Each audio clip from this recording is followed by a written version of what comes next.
Good morning, everyone. Pete Pardo here from Sea of Tranquility. Welcome to another edition of Classic Album War. Today we've got two guitar legends. That's right, two guitar heroes. One from here in the old US of A, the other from up north in Canada. Both released two great albums in 1976. Both had somewhat of a little rivalry going. More on one guy than the other. I think one of them could care less about any kind of rivalry amongst other guitar players. The other one was out to prove to the world that he was the biggest, the baddest, the fastest. That didn't always work out for him, right? But both killer players nonetheless. No need to have a one-upsmanship, but, you know, that was the 70s, right? But anyway, the first album in this little battle here is Frank Marino Mahogany Rush IV. Okay. And the combatant for today is Ted Nugent's Free For All. Okay. Second studio album for one. Fourth studio album for the other. Stylistically, kind of different, you know. Frank Marino and the Mahogany Rush Band kind of had this psychedelic, you know, everybody always compared Frank to Jimi Hendrix. And yeah, some of his music did have that feel. His guitar playing certainly owed a lot to Hendrix, but a very cool album mixed with all sorts of psychedelia and hard rock, whereas, you know, Nugent's stuff was more kind of go for the throat, hard rock, tons of really good grooves, no psychedelia going on here at all, just, you know, good old-fashioned arena rock, right? Both albums notable for a lot of great tunes, so let's kick it off. First, you know, Gibson SG, Gibson Birdland. Two totally different tones, right?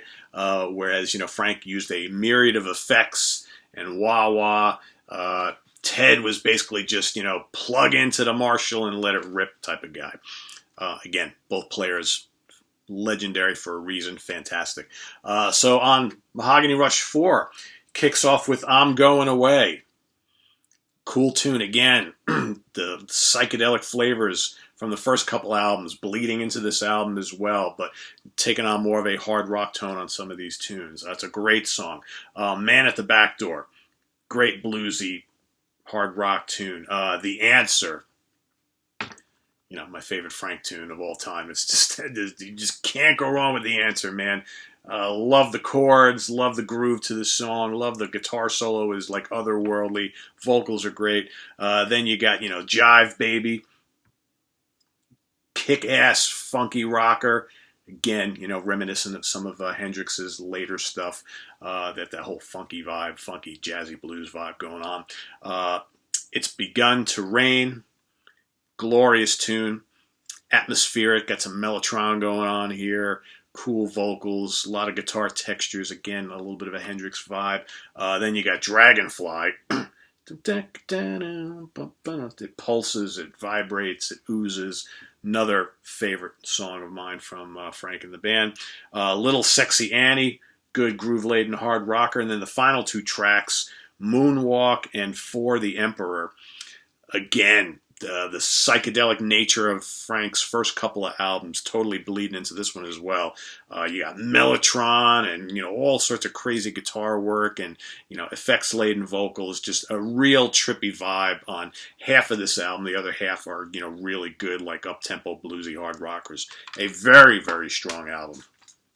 On the other end of the coin, all right, here you got Ted Nugent and his band. Who, you know, at the time, a little bit of upheaval in the lineup, right? So Derek St. Holmes, who had obviously put in a great performance with Ted and the band on that first album, singing lead vocals and playing rhythm guitar, like midway through the sessions, he leaves. All right, record label insists they bring in this guy called Meatloaf to finish up the vocals on most of the tracks.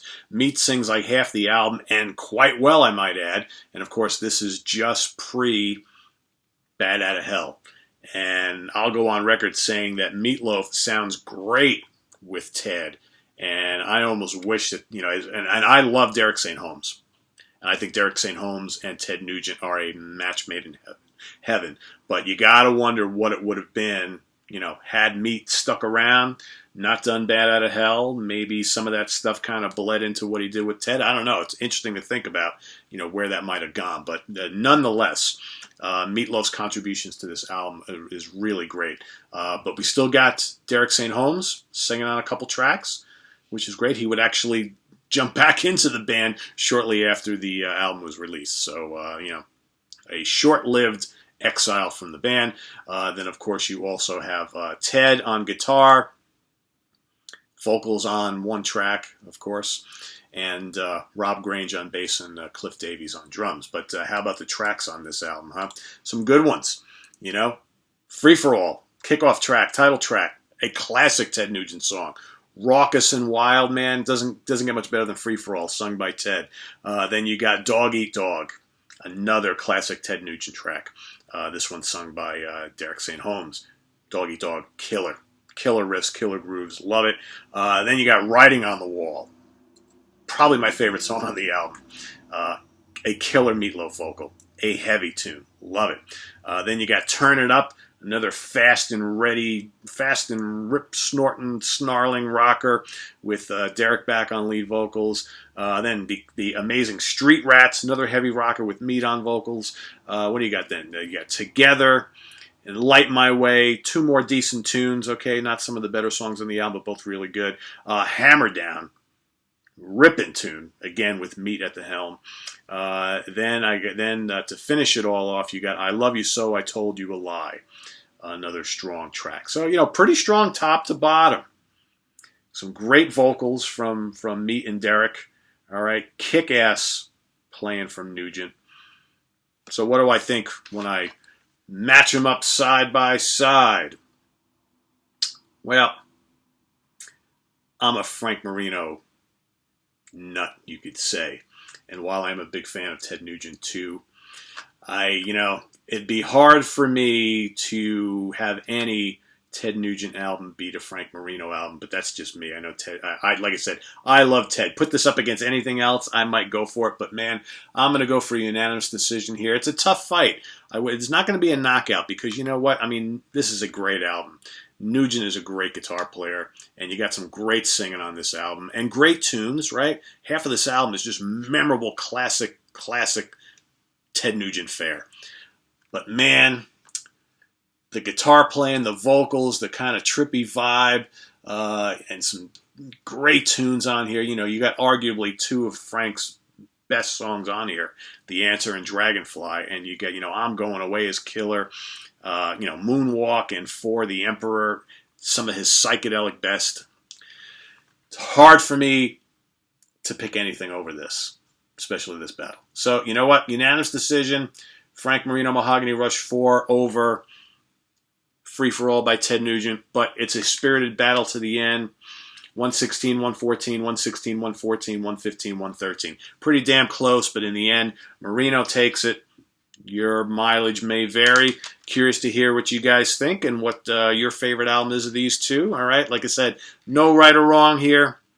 Okay, all is a matter of preference. There's no real winners or losers. This is just an excuse to look at and compare two very cool albums that, either came out from the same era, maybe the same year, maybe they're in the same genre, maybe there's, certain members who appeared on both or whatever. I usually try to find some weird-ass connection here. Same year, two contemporary guitar players. They toured a lot with each other, and they had that little kind of weird rivalry thing going that started by Ted. So anyway, and, Frank's been on the brain lately because Frank just released the awesome gigantic DVD Blu-ray live concert set from the Agora in Cleveland. If you haven't ordered it, okay, like 6 hours worth of live Frank Marino recorded in 2010, I believe.